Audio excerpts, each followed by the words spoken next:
Welcome to Mid-Maryland Votes. I am your host, Mark Flynn. With me is my co-host, and we're here to discuss the budget crisis of Maryland, part Dose 2. Ethan, why don't you break it down for us? I know there's been some information coming down from our governor Moore. What's the new skinny? Yes. So the budget was announced as a crisis several months ago when he first put it out, because it is going to lead to a 16% deficit in 5 years by 2030. And that is unsustainable and certainly meets the definition of a crisis. Now that the legislature is in session, the proposals and now the laws are starting to come fast and furious. And just last week, the end of last week, so a few days ago, it was announced that one of the big ways that they are going to keep the deficits down is to put a increase in the sales tax that is being opposed very heavily by our Chamber of Commerce and by many individuals because it is a tax and a fee on everyone. Initially, the governor was saying that the increases in taxes would primarily come from those above a certain income level on a higher tax bracket. But at this point, it looks like at least 60% of the tax and fee increases will be hitting everybody uniformly. And we're talking mostly the middle class, Yes, the ones who are making the money out there or trying to make the money in businesses. absolutely. You know, it's interesting to me that oftentimes our politicians tell us that these tax increases will only affect the super rich, in essence, villainizing people who are doing very well. But that's almost never how it actually works. Well, and the reason is because it's not possible. I mean, when you look at the actual numbers, and these are national numbers, but I believe that this is essentially our state numbers as well, is that if you look at the top 1%, the top 1% has 30% of the nation's income, which is an extremely large amount. And whether or not that's even healthy for society in general is a different debate, but that's where it is. They control 32% of the nation's assets, wealth, through real estate, stocks, businesses, you name it. However, they pay 38% of the taxes. So you have 32% of the wealth paying 38% of the taxes. And so because they're already paying far more than their share, so to speak, it just simply means that the amount of money that's left over in that group to pay for excessive spending, essentially, and when you have 16% deficits, that there is no other way to define it other than excessive spending. That money isn't there in the top 1%. It is actually only found in the vast majority and the middle class. You know what fascinates me is, there's a standard that people say over and over again. We want the rich to pay their fair share. The truth is, we don't want the rich to pay their fair share because if they did, they'd be paying far less than what they do right now. Yes, that actually is correct. And the truth is that these people who are complaining the most are usually getting a tax return. If you're getting a tax return uh, in excess of what you paid in taxes, you're not getting a tax return. You're getting my taxes returned. There is truth to that statement, and yes, there is a percentage of the population that absolutely applies to, and then what it is that the spending, what the Republicans in our Republican delegates, Republican senators, what they're saying is that, look, we need to actually cut the spending, because quite frankly, it's not even a serious conversation when a 16% deficit is put forward as a budget. And so all you can really do is, yes, you can raise taxes and fees, but in Maryland, we are already the 13th highest taxed and feed state in the country. There is not a lot more as a state, even amongst the middle class, without us going and setting a new record. And we actually are scheduled to be the highest taxed state in America within 8 years by 2033. You know what's scary about that to me is that our salaries are not commensurate with being the number one tax state. I mean, New York right now is the number one tax state. Their average salary, up there is leagues more than here in Maryland. Yes. And what it is that You can talk about the fairness, etc., but where the rubber meets the road, what is causing this situation is there's a few different contributing factors, but the lion's share of it comes from the increase in the spending in public schools for what is called the blueprint for Maryland's future. And it is a law that essentially has us spending an additional $3.8 billion a year, which is more than a 10% increase in taxes above and beyond every single year, just being added on. And that's where the majority of the deficits come from. So we have a $3 billion deficit scheduled for next year, but the public school spending is going to go up by 3.8. Excuse me. If it wasn't for that, we would have an $800 million surplus.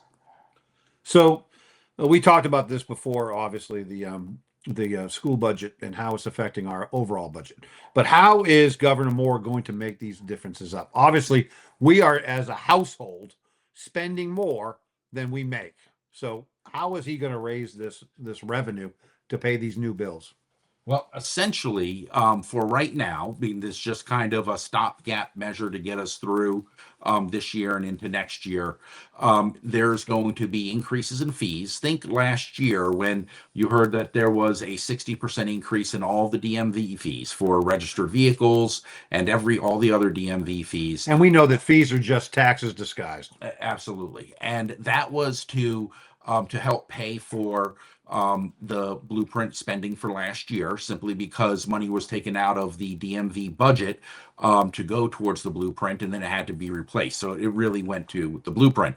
This year, obviously, it has to be even more extreme. And so what ends up happening is there's going to be additional fees. There's going to be cuts to the disabilities, the department that deals with those that are disabled individuals amongst our states, which obviously we know that's a problem because they don't have a backup. But also there's going to be a big tax increase in the sales tax. There's going to be, currently we have a 6% sales tax on just the things that we buy. It's going to be 2.5% now for all what's called services. Hold up. Now that's an interesting addition. So 2.5% more on top of the sales tax for services. Now, I've done a little research on that, and they are very rarely popular, especially among business owners.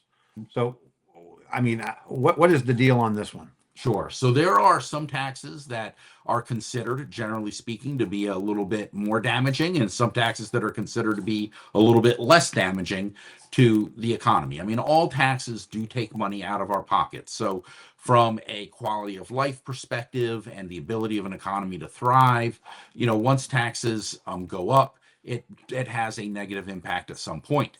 And so we certainly have reached that point. However, what ends up happening is that we said that we would have taxes that were, generally speaking, you don't tax things like when a company has to have an accountant. You don't tax them going to the accountant. You don't tax them for having to hire an attorney. What ends up happening is all of those taxes increase the cost of doing business, which increases the cost of us able to buy something. And we don't have a way around it. When it is a property tax, someone can buy a bigger, more expensive house, pay more in taxes. But if they choose to, they can simply buy a smaller house and pay less in taxes. So people control the amount of taxes they pay in that regards. But when you have a tax on businesses, on sales, there's no way to get around it. When someone needs to buy a car, they need to buy a car, and then they're going to end up paying that tax. Well, there is an out, especially for us in the mid-Maryland area. That's to go over the line into Pennsylvania or West Virginia. And that actually is something that's very commonly done. And it has absolutely been stated is a very real possibility for the entire state of Maryland. But here it's already happening. If you look at the number of people that are moving into the general area, it seems like more than half of them that are moving into this general area are choosing to drive through our communities here in mid-Maryland to make their home in either Pennsylvania or to make their home in West Virginia, where taxes are significantly lower, but so is crime and a number of other things. Yeah, and plus individual personal rights tend to be stronger in Pennsylvania and West Virginia. And I'm thinking, things like property rights and gun rights and so forth. They are all much more relaxed in West Virginia and Pennsylvania than they are here. Mm-hmm. And there's also a significant decrease in the amount of drugs in those communities as well compared to those in some of our communities in this area. Yeah.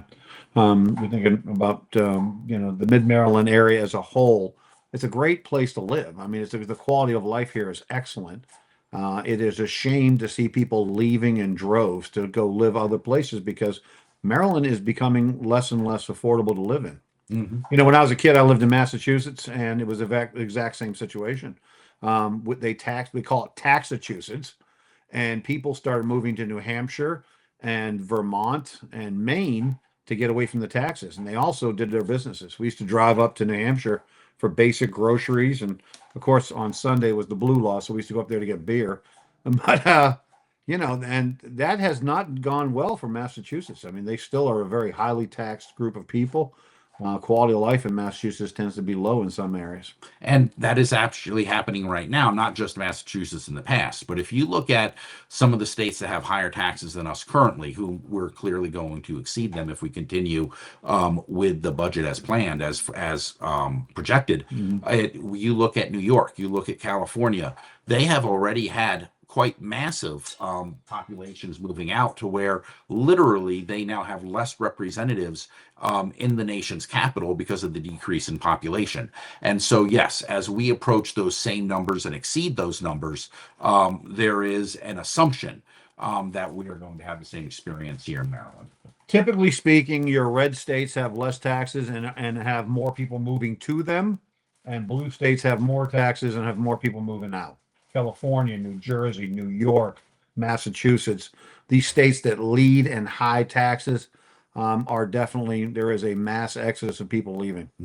And then also there is the other issue that has come up, which is not going to affect us so much immediately, but was not projected to. But one of the things that Governor Moore mentioned earlier on when he presented the budget was that a concern that as the Trump administration and DOGE cuts the federal budget because of how many federal employees we have in this state, that could affect us. Well, the governor's office has come up with a number. Apparently DOGE has been so successful in cutting the number of employees in the federal government that they are estimating that it could decrease our taxes by as much as $140 million a year. And that is above and beyond, the $3.8 billion we're talking about, et cetera. So I find that hard to understand because we don't know anything really concrete about DOGE and what it's doing. So how are they estimating that we're going to lose $140 million a year? Sure. So in this state, 5% of our employment is directly with the federal government, with presumably an additional 10% added on top of that with indirect federal employment. So with them having cut approximately 5% of the government employees through the buyouts and layoffs, and what seems to be coming in additional down the pike, they're assuming that, I think this is a worst case scenario. The governor's office has not actually given the metrics as to how they came up with this number, just the generalities. But it seems to be kind of a worst case scenario. So it may be significantly less. It may be even less than half of that 140 million a year. But that is something that they are planning on, and it probably is a good idea to plan a worst case scenario there, that people may very well move out of Maryland to perhaps where they lived before they started working for the federal government, and that would be a full loss for income taxes with us. Yeah, it's still a guess though. There's that old saying, there's lies, dang lies, and statistics. Yeah. All right, hey, this has been Mark Flynn. Ethan Lowen. And this has been Mid-Maryland Votes with the episode Budget Crisis Part 2. Thank you for joining us. Hopefully we'll see you next time.